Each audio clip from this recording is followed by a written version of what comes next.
So everybody, as you know, we are still in the international break, and in this video we'll be doing another debate. As you can see by the title, we've been discussing who should start at right back. Now, for me, I just think Wan-Bissaka gets the nod over Diogo Dalot. Now, we know we have such a crisis at left back. Looking like Dalot will start in the next game. But ultimately, when Reguilon does get some game time and when Luke Shaw is back fit, who would start at right back? For me, I think if you look at the positives of Wan-Bissaka first, elite one-on-one defending, one of the best in that position in getting the ball, recoveries, one-on-one defending. You look at the players he's locked off over the years, the likes of Mbappe, Martinelli in recent weeks, Mane, Grealish, players, top world-class players like that, just locked them off, and ultimately restricting them from getting the ball. I think that's the biggest thing Wan-Bissaka brings. Another trademark of his is obviously the slide tackle. As well as being good at one-on-one defending, the slide tackle is probably one of his biggest attributes. The fact and the way that he goes down in the box. And just no one says anything. He makes slide tackles, gets the ball, and people are scared of him. They know that most of the time he's going to come out victorious and get the ball. So yeah, Wan-Bissaka, those two big threats. Obviously, he signed for Manchester United for a lot of money and had a lot of expectation. A player that we didn't think would fit in Erik Ten Hag's system has massively been portrayed like he wouldn't fit in the system, and I think he does fit into the system. I think he's a decent player. Don't get me wrong, still relatively young as well, and I think Wan-Bissaka is a top draw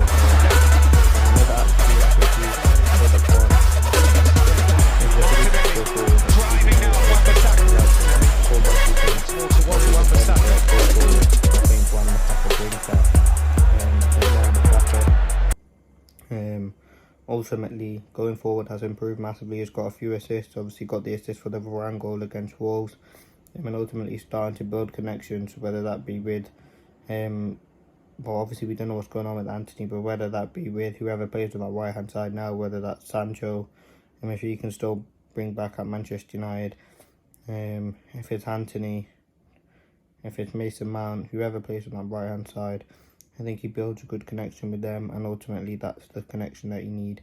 You need to have an understanding in order to play together, have some confidence, some leadership. I think that's ultimately what Manchester United need, and ultimately what I think Wan-Bissaka brings. He's a quality player, and if you look at that last season before the World Cup, it was all Dalot.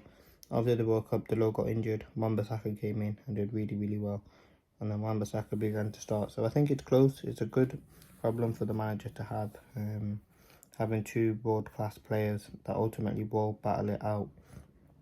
It's so important.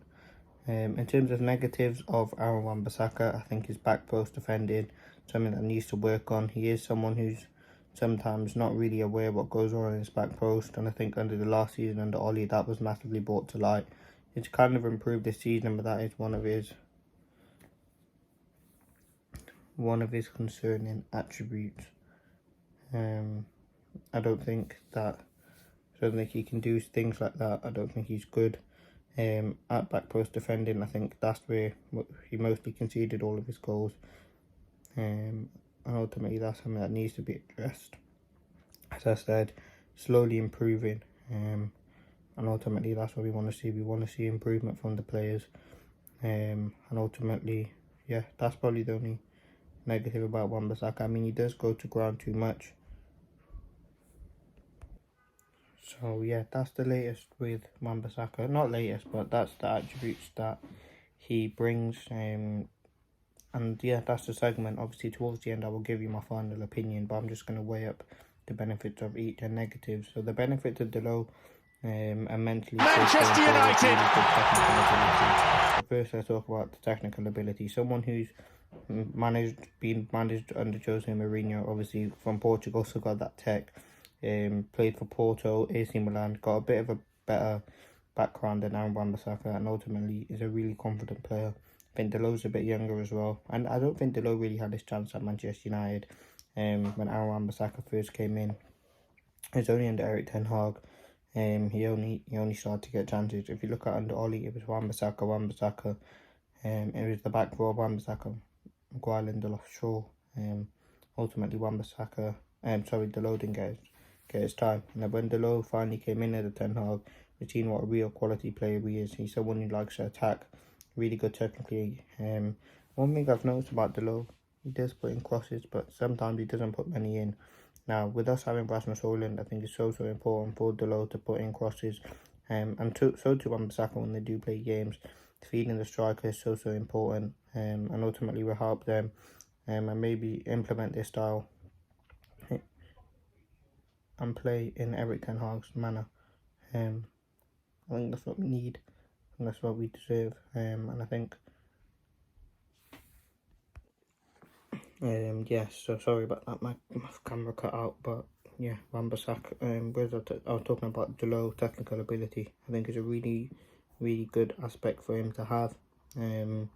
He's also got really good attacking play, someone who likes to get up, and yeah, can play a different role to Wan-Bissaka. He plays that inverted role really well. We've seen that left back, we've seen that right back. He likes to tuck into midfield, and maybe that's something Erik ten Hag has told him to do. I don't think Wan-Bissaka has that in his locker. I think Wan-Bissaka is more of a traditional right back, so he just likes to defend and bomb up the pitch. So yeah, that's the positive on Dalot. He's a bit better at attacking the back post than Wan-Bissaka.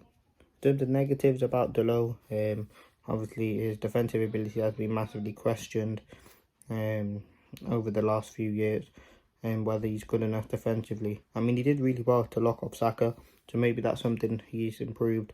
But I think that's the big overarching thing that many people have said about Dalot, is his attacking prowess, defensive prowess. But I think it's massively improved in the Ten Hag, and I think it's really close between them. But now it's decision time. Now, who should start? For me, it has to be Wan-Bissaka. I think he just gets the nod currently. A player that's really good, slowly improving as well under Erik ten Hag, and ultimately for me will be a real top draw player. He's a quality player. So important to us. Defends really well, improving attacking wise, and ultimately I think it's going to be real close.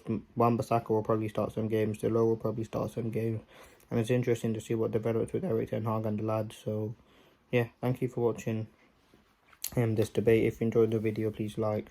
This was debate Wan-Bissaka versus Dalot. If there's any others you want to see, leave them in the comments. Peace.